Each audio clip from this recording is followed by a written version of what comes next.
Hello everybody! So today's video is a request from one of my Patreons by the name of Andrew Riley, who has requested some more of my speed artwork with stories to go with them. So today I chose to work on the Grey Lady. Originally I did draw this back in October as part of my version of Inktober, which is as always, I never really got around to finishing it, and the plan was to draw on stream and have my viewers pick the theme for each day based on a list of word prompts that were shown as I started each new drawing, and that way everyone had a chance to vote on what the next drawing would be.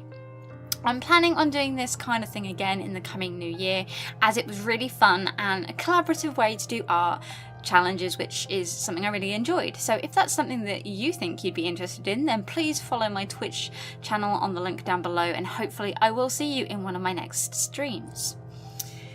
Anyway, on to the theme of this drawing. Now, there are many grey ladies throughout the UK, with only one or two notable exceptions throughout the rest of the world, and most commonly in places that belonged to the Commonwealth at one point, and places that had heavy links to the UK and America.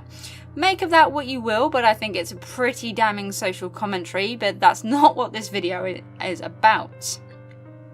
So, the Grey Lady that I'm going to talk to you about today is the Grey Lady that lingers around the grounds of the Dudley Castle.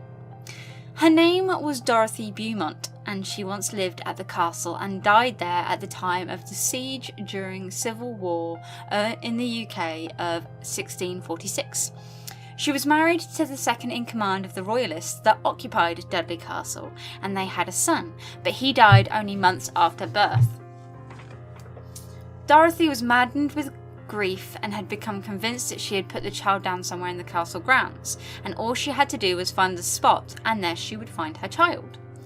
So Dorothy passed away about a year later, but her dying wish had been that she would be buried next to her child and for her husband to be allowed to attend the funeral.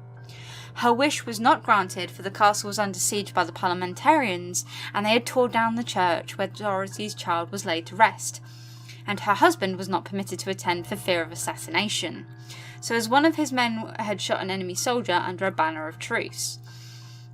There have been many sightings of the Grey Lady throughout the castle grounds, and she is said to appear as though searching or pointing in the direction of the church where her child was buried.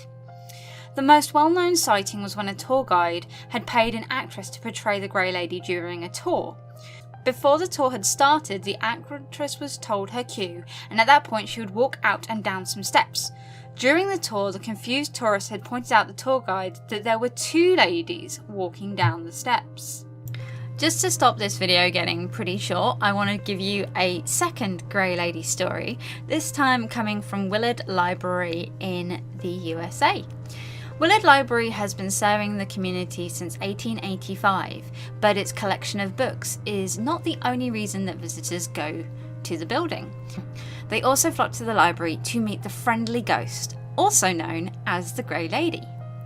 She is thought to be Louise Carpenter, the daughter of the founder of the library, Willard Carpenter. When Willard Carpenter passed away, he left the entirety of his estate to his businesses and the library. Louise Carpenter herself sued the library board for what she thought was hers, claiming her father was not in a sound state of mind when he wrote his last will and testament. She sadly lost her case. Now she is believed to haunt the library until she gets what she is owed. The sightings of the Grey Lady have been reported in the basement of the library, first appearing in 1973, reported by a library custodian. A maintenance worker came in the middle of the night, and there was a big furnace, and he was there to stoke said furnace. The worker put his light down, and as he picked it back up, there was a woman standing in front of him. He reported that she was wearing a long grey dress and a veil over her face. He was supposed to be the only person in the building, so he said something to her and she disappeared around the corner.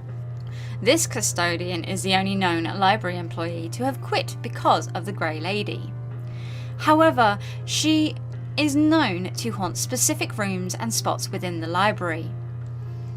She has been seen upstairs in the local history department quite a bit. She's also seen downstairs in the children's department and in the hallways of the downstairs building. The children's department is, however, considered the most haunted spot in the building, especially the story pit area. The Grey Lady happens to grace people with her presence, and to know this, you may feel some of the following unexplained occurrences: smells of perfume, feeling cold, noises, books and furniture found moved, the feeling of touch on your hair or your earrings, odd items being found in the library, and water being turned on and off, typically when you want it to be off if you want it on, or vice versa.